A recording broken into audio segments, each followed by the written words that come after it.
Los Angeles is often referred to as the City of Angels, but this city has a dark history filled with many horrors, some widely known, while others seem to fall just under national news. Sadly, this is one of those that few know about. Michael Gargiulo was known as the Hollywood Ripper. Born February 15th, 1976, in a suburb of Chicago called Glen View. This city is about 15 minutes outside of Chicago and seems like a quiet area made of middle class families. It is suspected his first victim was a neighbor of his while living in Glenview. On August 15th, 1993, 18-year-old Trisha Pacaccio was found by her own father, stabbed to death on their back porch. DNA was collected at the scene, but even in the 90s, DNA evidence wasn't nearly as advanced as it is today. Police believed Michael was the killer and began to pressure him in hopes he would break and admit to the crime. Michael, however, fled to Southern California in 1998. Here is where he would earn the name Hollywood Ripper. He would lie in wait for nearly 3 years until the vicious murder of 22-year-old Ashley Ellerin. Ashley was an aspiring actress and fashion student. Like many others, Ashley had big dreams of making it in Hollywood. Ashley had recently started dating an up-and-coming actor by the name of Ashton Kutcher. Ashton was gaining popularity by starring in the show That 70s Show, which first aired in 1998.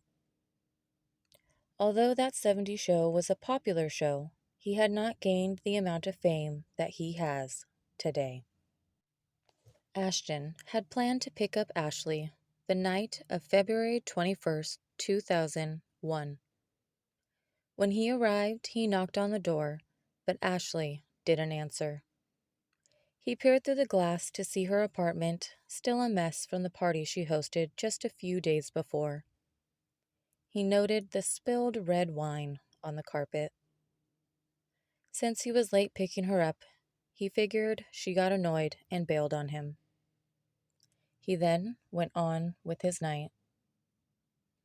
The next day, Ashton would be told of the absolute horror Ashley endured, and how close he was to the man who inflicted it all.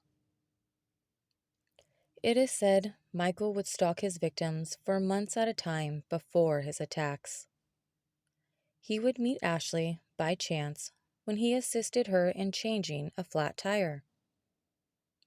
After this chance encounter, he would begin showing up at Ashley's apartment unannounced, offering to help her fix things. She also felt she was being watched when she was home alone. On the fateful night, Ashton phoned Ashley to confirm their plans. When they hung up the phone, Ashley jumped in the shower to start getting ready. With the sound of the shower as his cover, Michael slipped into Ashley's apartment and waited. Ashley stepped out of the shower, and Michael attacked her from behind. The fear she must have felt at this time is incomprehensible. Although Ashley would do all she could to fight off her attacker, she was no match for the crazed man. She would be stabbed 47 times in the back, neck, chest, stomach, and head. The defensive wounds on her hands and arms indicated she put up a fight. The attack was so brutal she was nearly decapitated, and a chunk of her skull was taken out. She would be found the next morning by her roommate, Jennifer DeSisto. It is believed that Michael was still in the apartment when Ashton knocked on the door. And when he peered into the apartment, it was not red wine he saw, but the blood of his slain girlfriend. Michael is said to have hid in the apartment until Ashton left. He then fled the scene. The guilt Ashton must have felt to learn he was so close to the attacker, or that his girlfriend was in distress and he just walked away. The roommate's discovery of Ashley must have been truly traumatizing. Michael would wait another 3 years before taking his next victim, a woman named Maria Bruno. Maria was born in El Salvador and came to the U.S. when she was a teenager. She would build a life for herself and marry a man by the name of Irving. They would have 4 children together. Unfortunately, their marriage seemed to hit a rough patch, and in 2005, Maria would move into an apartment in El Monte, unknowingly becoming the neighbor of her killer.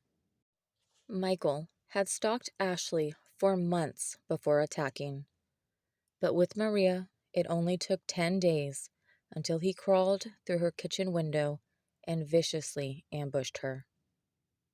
Her mutilated body was found by her estranged husband. He would describe the horrible scene to dispatchers. He described her injuries, noting her breasts had been cut off, and she laid in a pool of her own blood. Did Michael realize that Maria lived alone and felt she would be an easy target? Why did it take his attack on Ashley months to happen, but was so quick to attack Maria? The horrific trauma Irving must have felt when he found the mother of his children lifeless and mutilated is unimaginable to me. His last attack would be made in Santa Monica. He would target 26-year-old Michelle Murphy. Michelle is the only known survivor of the Hollywood Ripper. Michelle awoke in the mid of night to find Michael standing over her bed, wielding a knife. Confused, Michelle thought it was a dream, until the terrifying realization that this, in fact, was real. Michael would attack Michelle, and Michelle would fight for her life. In the midst of the struggle, Michael sliced himself with the knife, causing him to flee, but leaving behind a trail of blood and DNA evidence. This attack took place in 2008, and by this time, DNA had truly developed into an incredible tool used to aid in investigations. Michelle was able to call the authorities and report the attack. They collected blood samples, leading them to Michael. Michael would be arrested by the Santa Monica Police Department. He would be linked to the killings of Ashley Ellerin, Maria Bruno, and in 2011, he would be linked to the murder of Trisha, confirming authorities were correct in their suspicion of Michael. Michael's trial would begin in May of 2019, where Ashton Kutcher would testify. On August 15, 2019, he would be found guilty of 2 counts of first-degree murder with special circumstances and attempted murder. He would eventually be sentenced to death. Michael is expected to be extradited back to Illinois to face the conviction for his first known victim, Trisha. This killer ran free from 1993 until his capture in 2008. These women are just the known victims.